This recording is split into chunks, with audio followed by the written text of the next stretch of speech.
आज हम आप लोग को अपने मशीन रूम के बारे में दिखाना चाहेंगे। इसका इंफ्रास्ट्रक्चर कैसा है, कौन कौन से इंस्ट्रूमेंट्स हैं, कौन कौन सी मशीनरी है जो डोजेज फॉर्म के यानी ड्रग्स की मेडिसिन की मैन्युफैक्चरिंग में यूज़ होने वाली। बेसिकली हम लोग अपने कॉलेज में क्या करते हैं, लैब स्केल पे, ठीक है, पायलट स्केल पे हम लोग मेडिसिन को बनाना बच्चों को सिखाते हैं। जैसे हम आपको इंस्ट्रूमेंट्स दिखाना चाहेंगे। देखिए हमारा एक कोलैप्सिबल ट्यूब फिलिंग मशीन है, यानी जो हम लोग सेमी सॉलिड डोजेज फॉर्म यानी क्रीम्स हैं, ऑइंटमेंट है, उनको यूज़ करते हैं, तो उनकी फिलिंग के लिए ये हमारा कोलैप्सिबल फिलिंग ट्यूब मशीन है। ठीक, उसके बाद ये हमारा उसको अगर ट्यूब्स को फिल करने के बाद उसको सील करने की ज़रूरत पड़ती है, तो ये हैंड ऑपरेटेड सीलिंग मशीन है, क्रिम्पिंग मशीन है।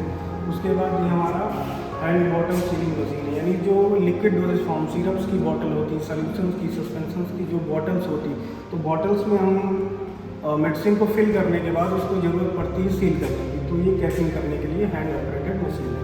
उसके बाद ये आपका टैबलेट मैन्युफैक्चरिंग के लिए टैबलेट पंचिंग मशीन है। तो टैबलेट को बनाने के लिए हमको उसको पंच करने की ज़रूरत पड़ती है, यानी जितने भी पाउडर इंग्रेडिएंट्स हैं उनको मिलाने के बाद क्या करते हैं, ये हॉपर में फिल करते हैं। फिल करने के बाद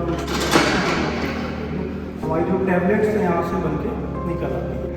इंटीग्रेटर ऑपरेटर्स है, ठीक है, इसका हम लोग यूज़ करते हैं। जैसे कुछ मेडिसिन क्या होती हैं जो आयुर्वेदिक प्रॉपर्टी की होती है, यानी हम उसको प्लांट ओरिएंटेड होते हैं, यानी लीव्स होगी, ठीक है, तो उनको हमको क्या करना पड़ता है, लीव्स को ग्राइंड करना पड़ता है, ग्राइंड करके छोटा करना पड़ता है। तो ये हमारा डिसइंटीग्रेटिंग ऑपरेटर्स है।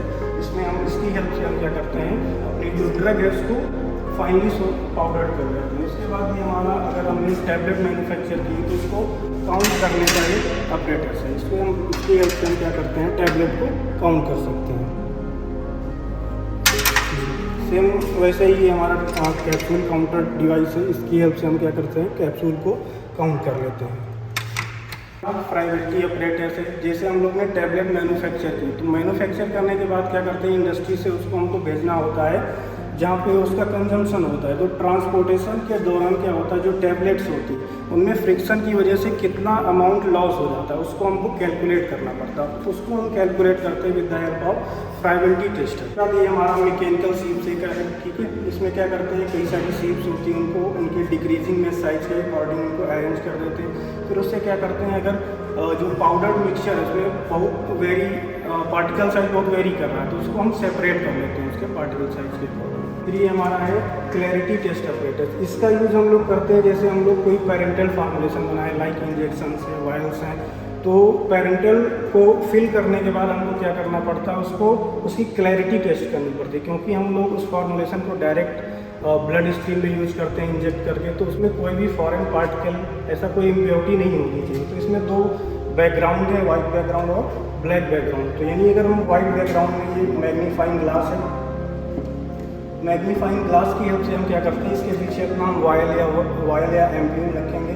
तो अगर हमारे जो इंजेक्शन है उसमें कोई ब्लैक इम्प्योरिटी प्रेजेंट होगी तो हमको वाइट बैकग्राउंड भी दिख जाएगी। इफ़ अगर उसमें कुछ वाइट इम्प्योरिटीज़ हैं जो हमको नेकेड आई से नहीं दिख पा रही, तो उसको हम ब्लैक बैकग्राउंड के अगेंस्ट देखेंगे तो हमको ऑब्जर्व हो जाएगी। जो भी हमने टैबलेट फिलिंग पंचिंग मशीन देखी, उसके बाद ये हमारी एक कैप्सूल फिलिंग, यानी जो कैप्सूल है उसमें क्या होता है, सेलो बॉडी होती है जेलेटिन की, उसके अंदर हमको अपना ड्रग जो है फिल करके उसको क्या करना पड़ता है, सील करना पड़ता है। तो ये हमारा कैप्सूल फिलिंग मशीन है। इसकी हेल्प से हम क्या करते हैं, कैप्सूल को फिल कर लेते हैं और उसको सील कर देते हैं। तो पार्टिकल साइज को रिड्यूस करने के लिए हम बहुत सारी मिल्स यूज करते हैं, उनमें से एक है बाल मिल्स। इसमें होता है कि हम अपना पाउडर इसमें फिल कर देते हैं और इसमें क्या है, बहुत सारे आयरन के बॉल्स पड़े हुए हैं, तो जब ये रोटेट करते हैं तो उसकी हेल्प से क्या होता है, पार्टिकल साइज ड्रग का डिक्रीज होता जाता है। ये हमारा है हार्डनेस टेस्टर है, इसको हम लोग बोलते हैं फाइजर हार्डनेस टेस्टर। इसका यूज़ हम लोग करते हैं टैबलेट की हार्डनेस को डिटरमाइन करने के लिए, ठीक है। टैबलेट कितनी देर बॉडी में वर्क करेगी ये डिपेंड करता है उसकी हार्डनेस पे। अगर टैबलेट ज़्यादा हार्ड होगी तो उसका जो ड्यूरेशन ऑफ एक्शन है वो बढ़ जाएगा, यानी वो स्लो डिग्रेड होगी, स्लो रिलीज होगी और वो ज़्यादा लॉन्ग टाइम तक बॉडी में चलेगी। इसके लिए हम लोग टैबलेट बनाने के बाद उसकी इवेल्युएशन करते हैं, यानी उसकी हार्डनेस को टेस्ट करते हैं।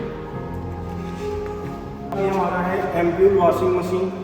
एम्प्यूल को क्या करते हैं, एम्प्यूल मतलब वायल्स जिसमें हम पेरेंटल इंजेक्शंस फॉर्मुलेट करते हैं, तो उसको बनाने से पहले क्या करते हैं, उसको हम वॉश करके स्टेलाइज करने की जरूरत पड़ती है। तो इसकी हेल्प से हम क्या कर लेते हैं, उसकी वॉशिंग कर लेते हैं। वॉशिंग करने के बाद उसमें क्या करते हैं, ड्राई करके स्टरलाइज करके उसको हम लोग क्या करते हैं, उसमें अपना जो पेरेंटल फार्मूलेशन है उसको फिल कर देते हैं। फिल करने के बाद जो ग्लास की एम्प्यूल है उसको सील करने की ज़रूरत पड़ती है। तो उस ग्लास को हम with the help of heat करके उसको मेल्ट करके फिर हम सील करते हैं। तो ये हमारा ampoule sealing and filling device है।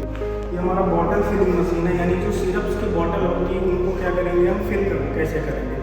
अभी हमने सीलिंग मशीन देखी, ये फिल करने की डिवाइस है। इसमें क्या करते हैं हम, ये एडजस्टमेंट होता है, इसमें हम अपना कंटेनर रखेंगे और इसके अंदर क्या करेंगे हम हॉपर के अंदर अपनी फॉर्मुलेशन को फिल कर देंगे। फिर इसमें हम सेट कर देंगे कि पर बॉटल में हमको 100 ml चाहिए, 50 ml चाहिए, उसके अकॉर्डिंग क्या करेंगे इसमें हम अपना कंटेनर रखेंगे। उसके बाद इसको क्या करेंगे रोटेट करते हैं। टैबलेट्स को क्या होता है, बहुत सारी टैबलेट्स होती है जो बिटर टेस्ट की होती हैं, तो ज़रूरत पड़ती है हमको उनकी कोटिंग करने की, यानी हमको शुगर की कोटिंग करनी है ताकि उनका बिटर टेस्ट क्या हो जाए, मास्क हो जाए, या फिर उनको किसी स्पेसिफिक इंटेस्टाइन तक पहुंचाना है यानी एसिड से बचाना है, तो उसके लिए हमको स्पेसिफिक कोटिंग करनी पड़ती है। और डबल कोन ब्लेंडर है, यानी अगर हमको कोई पाउडर डोजेस फॉर्म जैसे ORS है, इलेक्ट्रॉल है या फिर APC पाउडर है, बहुत सारे ऐसे पाउडर डोजेस फॉर्म होते हैं जिनको खाते हैं, तो कई सारे इंग्रेडिएंट अगर पाउडर के हैं उनको मिक्सिंग करना है तो मैनुअली पॉसिबल नहीं हो पाती है, इसके लिए हम लोग ब्लेंडर का यूज़ करते हैं। तो ये हमारा डबल कोन ब्लेंडर है। इसमें हम क्या करते हैं, बहुत साइड से ओपन हो जाता है, इसमें हम अपना पाउडर डोजेस फॉर्म भर देते हैं। भरने के बाद पिन को क्लोज करने के बाद इसको क्या करते हैं हम ऑन करते हैं। तो ये क्या होता है, कंटिन्यू रोटेट होता रहता है, उसमें पाउडर की सफिशिएंट मिक्सिंग हो जाती है।